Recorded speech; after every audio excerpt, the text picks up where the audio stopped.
Hello, everybody, and welcome back to our regularly scheduled programming. The mid-season return of Fire Country was last Friday for me, and the only thing that me, my mom, and the members of Fire Country Book Club can talk about, of course, is Sharon's Right Hook. But when we aren't trying to be very serious about workplace violence, all I can think about is how amazing Eve and Three Rocks' plotline was this past episode. I was extremely skeptical that 60 episodes in, they could introduce a whole new cast of characters, and I would love them anywhere near the amount that I like Big Mike, Ames, and Cole. However, I think these young guns might just steal my heart. I know that I talk about this all the time, but my very first episode of Fire Country was the one where Three Rock is destroyed. At the time, I didn't know anything about the show, and I said to my parents, "Oh, well, it looks like Three Rock's not going to exist anymore." That's when my dad, not usually all that passionate about TV, goes, "Nope, that's impossible. It just wouldn't be the same show." And that's why I think that now is a pretty good time to go over Con Camp number 92. While my dad is a strong believer that Three Rock is a vital piece of the show, the real-life Cal Fire is not a fan.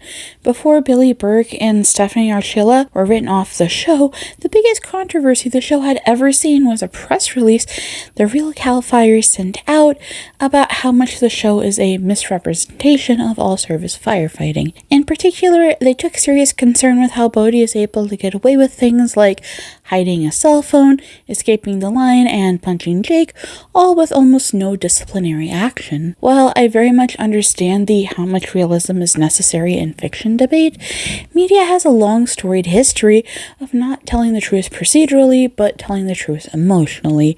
Fiction is not intended to be a documentary. There are actually a ton of really great firefighter documentaries online.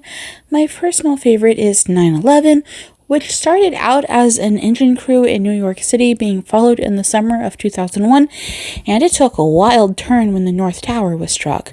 That being said, there is one really important similarity between Three Rock and real-life con camps, and it's that this is supposed to be a place of rehabilitation, or I suppose redemption. Indeed, the summary of the show that people get when they Google it talks about a young man looking for a shot at redemption. So I think that what this essay might do best is look at different aspects of the camp and how they do or don't add to this idea of redemption. When it comes to redemption, I suppose the first thing we should look at is how time served credits work in this universe. Okay, time to throw in my standard disclaimer anytime I talk about something that requires a license to do as a job. I am not a lawyer. I do not offer legal advice. I do write policy, but that policy is healthcare, not criminal law. Please do not consider my explanation to be how time credits serve actually worked, or any sort of legal advice. This is a layperson who used to be a crime journalist explaining it, not a lawyer or someone who writes policy for the Department of Corrections. When you hear people complaining about people serving less than half their sentences, what they're talking about is time served credits. In almost all prison systems, in addition to the time that the inmates serve, they actually get extra time on top of that. These credits are oftentimes earned day for day, though in other systems they can be earned at a lower rate. You see, when someone breaks the rules in prison, they can't actually add time to that person's sentence. That's illegal. So instead, what they do is they use these credits. If you serve 2 days, you get 4 days of credits, and if you get in trouble, they could take 2, 3, or 4 days of credits away from you, thus extending your sentence. Usually, these credits are automatically earned. In California, regular inmates earn 50% credits, and inmates who have been convicted of violent crimes earn 33% credits. This means for someone convicted of a non-violent crime, 1 day in prison equals 2 days served. For someone convicted of a violent crime, 2 days in prison equals 3 days served. But that's the normal system, not for inmates at con camps. Instead, all offenders at con camps get extra credits, increasing their possible maximum time served credits up by 16%. I know this doesn't sound like a lot. It actually doubles the rate of credits that inmates can earn while at the con camps. Regular inmates will now earn 2 days of credits for every 1 day served, meaning that 1 day is actually 3 off their sentence. Inmates for violent crimes earn a 1-for-1 credit now, so that 1 day equals 1 day of credits. The important thing about these credits is that they are not contingent on going to fires. Instead, going to fires is required to remain at the camp. While yes, they are getting credits for going on fires, it's more of if you don't go on fires, you don't get to participate in this program. However, this is not how it works in Fire Country. We are never given an explicit explanation of how the credits are supposed to work. The best explanation we get is that inmates only earn credits for going on fires. If an inmate is at a camp, they just get standard time served. This seems to make sense, but a huge problem with this logic was recently revealed in the Season 4 episode Like a Wounded Wildebeest. In that episode, the former Three Rock inmates show up in very poor condition, and as the captain of Blue Lakes explains, he's been trying to prioritize the inmates earning higher pay and getting time off their sentences, not their well-being. While this captain thinks he's doing right by the inmates, Eve points out that he's really working them to death. Manny tells us in Season 1 that inmates go on fires according to how they're assigned by their captain, which gives us the implication that a good captain is supposed to be responsible for ensuring this kind of overworking doesn't happen. But it adds another major problem.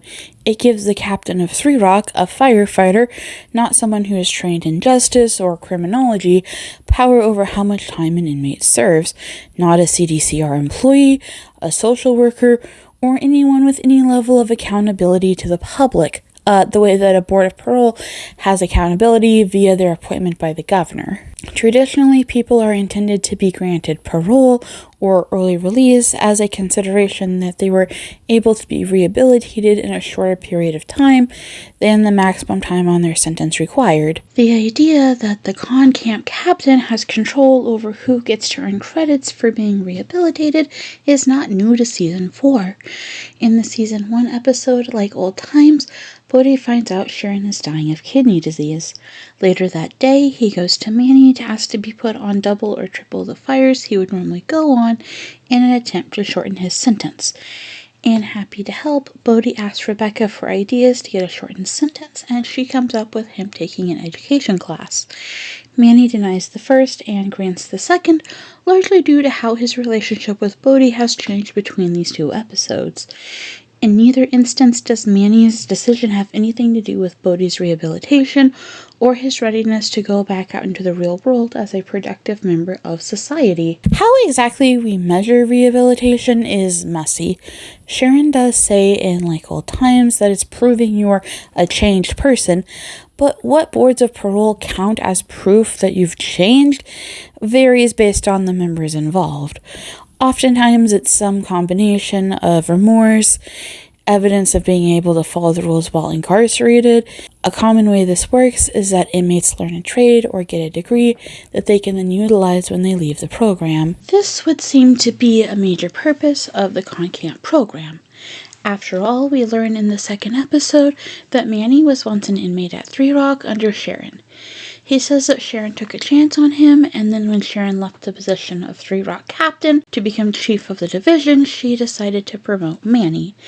In addition, Eve asks the inmate Charlie if he's planning on joining CAL FIRE, particularly because he takes so much interest and pride in his equipment. However, it's an important point in Season 1 that it's difficult for inmates to transition into CAL FIRE. Sharon and Vince both agreed that there were a bunch of hoops to get through with Manny, and debate the feasibility of getting through those hoops for their son.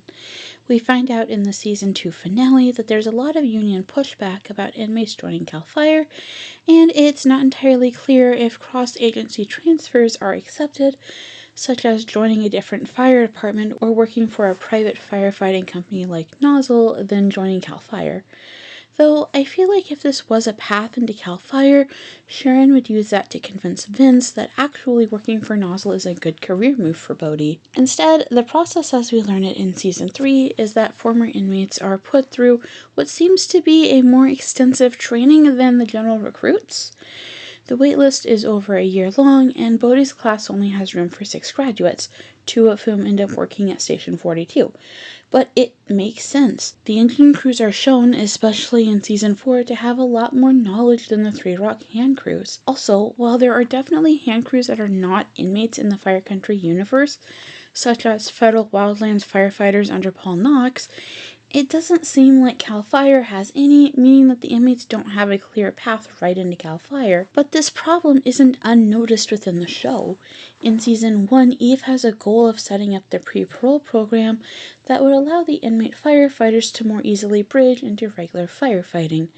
However, as far as we know, this never happens.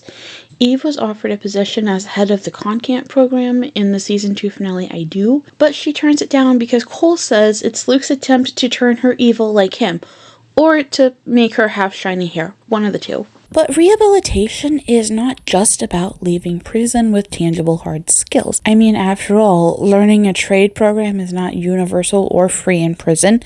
Neither are college courses, though most prisons do have free GED programs. So a big part of what inmates are really supposed to be learning aren't these new programs and skills. It's learning how to interact with each other in safe ways that don't lead to crime. Inmates are supposed to have a job or be required to be busy during the day because in real life we all have jobs and they make a tiny wage that they can spend on necessities or wants, just like in real life.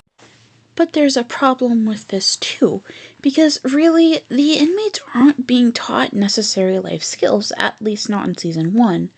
Like, look at Happy to Help. When the inmates are suspected of stealing a watch, the camp authorities respond by locking all the guys in the bunkhouse together. We see Charlie, an inmate who only has a couple weeks left, physically attack another inmate over the accusation that Charlie may have stolen the watch. The inmates don't learn to deal with conflict. Instead, Bodhi and Rebecca take it on themselves to interrogate each of their fellow inmates, and then by a process of elimination, Rebecca figures out that the watch must have been stolen by Manny. And actually, that doesn't even solve the problem, because Bodhi's confrontation with Manny conveniently happens at the same time that Sharon has convinced the victim of the stolen watch incident to recant her claims. Manny actually gets another chance to teach the inmates life skills in the episode My Kind of Leader. They're fresh off of having seen Rebecca die on incident. They worked hard to save their fellow inmate and friend, but nonetheless she still dies of a ruptured spleen. The memorial is being held at Three Rock, and Bodhi has been appointed to give the eulogy, but he's struggling with that. It makes sense because in False Promises, that's the first time Bodhi really steps up as incident commander. Sharon does incident management from her hospital room, but Bodhi is the one responsible for relaying the conditions and carrying out Sharon's ideas. However, Manny has very little patience for helping Bodhi deal with the trauma of being incident commander on a situation where his friend, or I suppose ex-lover, died. Manny accuses Bodhi of disrespecting Rebecca's memory by challenging him in his role in her death, and Bodhi says she shouldn't just be a memory. Later on in incident, Manny tells Bodhi that he shouldn't just be a memory, comparing reckless self-sacrifice to dying because you had to go on a rescue without your captain. Like I've said a couple times now, this is a plot the show never resolves. You know, there are lots of little moments I could point throughout the show of Manny just generally being a bad person where the inmates can see him. Usually people who are responsible for inmates are supposed to model good behavior for them. However, Manny seems to just do the exact opposite on a very regular basis. But that's not this essay. I'm going to get into that when I talk about Season 2. My big point here, though, is if Three Rock is intended to teach inmates transferable skills that lead to future employment, it doesn't do that. And it doesn't teach them life skills that are going to keep them from harmful habits. So it feels unlikely that rehabilitation is actually the goal that this program has set for itself, which is ironic for a program coming out of a department called the California Department of Corrections and Rehabilitation. But, you know, as of Season 3, in this universe, they're just calling it the DOC, so maybe it's not about rehabilitation anymore. But that's okay, because not every possible punishment someone could face for a crime has to be rehabilitative in nature. Rehabilitation is just one philosophy of the purposes of punishment. There are four more: retribution, incapacitation, deterrence, and restoration. Those first three are about making the punishment really bad, making it where people do not want to get caught for doing the thing. However, that last one, restoration, might be the intended model that 3 Rock is supposed to be using. While I know that restorative justice is kind of getting its moment right now, this idea has been around for a really long time. The idea is that the punishment isn't just about the person being punished, it's about trying to make the victim or the community whole, and indeed, this is where I think that 3 Rock starts to hit its mark. I mean, the first most obvious example is that their incarceration is literally served while they are helping the community. Every week, they put their lives on the line to protect their assigned territory, and for the men of 3 Rock, that area is in and around Edgewater. I can't help but think of the end of the pilot, where the 3 Rock inmates are honored when they come back to Edgewater, having saved the community from the Buckeye Fire. They aren't just protecting the community of Edgewater, though. Another important thing that the inmates do is participate in GRID projects. These are community service projects, doing everything from creating dispensable space, like in Fresh Prince of Edgewater, working the town fair in A Fair to Remember, or even helping Sharon and another business hit by a helicopter in Season 3. To me, this points to the idea that the program isn't supposed to be rehabilitative as much as it's supposed to be restorative to the community.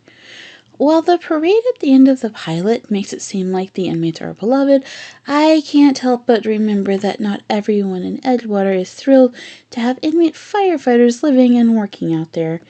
Even if I throw out Rudy's escape in Alert the Sheriff, we still have plenty of examples in Season 1. Manny steals Cade's watch when he is collecting valuable items from the inmates as they're kicked off of her property because she doesn't want them there. In A Fair to Remember, Bodhi's former classmate seems to be really enjoying making fun of the fact that Bodhi ended up in prison. In False Promises, Rebecca says the fire they're doing reforestation work for only burned as long as it did because the local landowners refused to allow inmate firefighters on their property. But like I said, restorative justice isn't about just being restorative to the community. It can also be restorative to the victim. A part of how we do that is through mandatory restitution payments. Through this process, defendants can be ordered to repay expenses to their victims without the victims having to get a lawyer and take the defendant to court, though that's still an option. Inmate restitution can be ordered for things like paying medical bills to victims of violent crimes, replacing items that were damaged or stolen, and replacing the cost of items taken from victims as a part of the criminal investigation, like bed sheets from a victim of sexual assault. Lately, this has been a topic on the show. It's the other justification that the Blue Lakes captain uses to work the inmates so hard. A few episodes later, Manny tells Eve that she needs to motivate the new 3 Rock guys by reminding them that con camp means making money. And when you consider that most prison jobs that aren't in the South, because apparently slavery is still legal there, but this is not that essay, inmates earn like 13 to 50 cents an hour for most jobs. However, for the 3 Rock inmates, they earn $5 per day as a stipend for being at the camp, and then an extra $2 an hour when they're on shift. This increased stipend means that inmates work hard and get money to repay their victims who suffered as a result of their crime. The inmates also getting extra time off their sentence, so everybody wins. The problem with this, though, is that for everyone whom we know about their crimes, except Rebecca, the crime they committed either involved monetary damages, like theft, or emotional damages, like child endangerment from stealing a car with someone's baby inside of it. Nonetheless, the only person we ever hear of owing victim restitution is Ames, and we don't know what Ames did. So, I'm guessing that you're probably wondering what then is the point of 3 Rock. If it's not serving a rehabilitative purpose for the inmates, it's not really serving restorative justice, then what is it doing? I think the answer to that question is just super simple. What con camps are doing in the Fire Country universe is providing labor to CAL FIRE. Think back to what we talked about last week and my essay on Station 42. Vince was requesting a dozer that cost about $400,000. I did a cursory Google search, and it looks like the dozer that he was requesting would last about 3 to 4 years before it needed to be rebuilt, putting us at an annual operating cost of $100,000. Vince currently has a hand crew, but he feels like when it comes to the purpose of cutting line, there's no comparison. A dozer is better and cheaper. Specifically, he says a hand crew can cut line at a speed of about 0.2 miles or 1,000 feet an hour. However, the shiny new dozer he wants can cut line at 8 miles per hour. There's simply no question that con camps are substantially more expensive than $100,000 per year. If you consider that we see about 20 inmates at Three Rock, that means the inmate's daily stipend is more than a third of the cost of the dozer for a year. Add in 4 corrections officers, food, on-duty wages, and a variety of other things that the prison camp needs to function, and you're looking at Three Rock costing more to run in a year than the dozer Vince wants. In the Season 2 episode, It's Not Over, Eve argues successfully to Governor Kelly that all the dozers in the world can't match con camps. However, when you really think about it, my dad was absolutely correct. Not only that Three Rock is a vital part of Fire Country, but indeed, con camps are vital to the operation of CAL FIRE. So you see, Vince was only looking at the equation of con camps versus dozers in one very specific way: who can cut line faster. If you look at the show, it feels like almost an insult to say that Three Rock inmates are only as good as the line they cut. While we oftentimes talk about Three Rock's main job on fires being to cut line, that's not really the only thing they do. While on most other firefighting shows, water is an abundant resource as common as the air we breathe, in Fire Country it's dirt, not water, that is the infinite resource. Every spot fire that a hand crew puts out with dirt is one that doesn't need water and can't grow into a bigger blaze. Water is precious, and every drop has to count to put out the main fire. A bulldozer can't break into 20 pieces to put out 20 spot fires at once, but a hand crew sure can. The ability to fight spot fires isn't the only thing that a hand crew offers that a bulldozer can't. We saw it on the Zabel Ridge fire. Three Rock was able to fight fire at their barracks for a period of time through bringing buckets of water.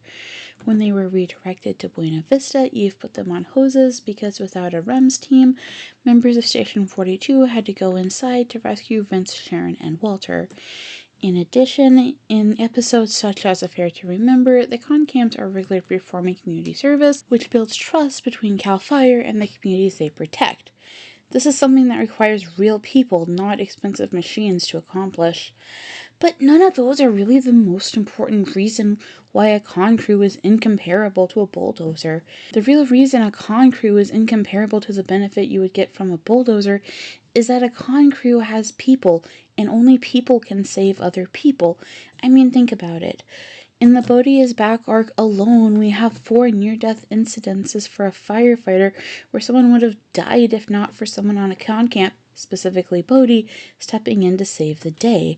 A bulldozer may be able to cut line at 8 miles an hour, but a bulldozer can't hold a firefighter back during a PTSD attack, shove them into a fire shelter, or negotiate with a weed grower when he's taking them hostage. So when you put it all together, it's just like Bodhi said about Vince. My dad was right, annoyingly. Three Rock isn't just a place that's not super rehabilitative or restorative in nature. It's a vital part of the operations of the station, even with its many, many problems. I'm just incredibly excited to see what will happen with our new guys, most especially Zane, the baby of the group, who, quite frankly, has already stolen my heart. Alright everybody, we are officially at the end of this essay, which means I get to introduce the next topic on my list. I spent weeks getting roasted by ChatGPT in August as I tried to work over and over again the list to create a perfect 23 essay structure. I think what I'm finding now is that 23 was not enough. I need 24. And that's where we get into the topic of next week's video. Kara doesn't have a storyline in Season 1 the way she does in Season 2. She only shows up in 3 episodes outside of the Drugs at Camp arc. However, she is incredibly vital for setting up what happens in that arc and in Season 2, so I'll be doing a hopefully short episode on her next week, looking at how she interfaces with the Leone family, Jake, and a little bit of her past with Bodhi. I won't be talking about Jin though, because I will be saving that for season 2, since Jin is only mentioned in passing and not by name until the season 2 opener.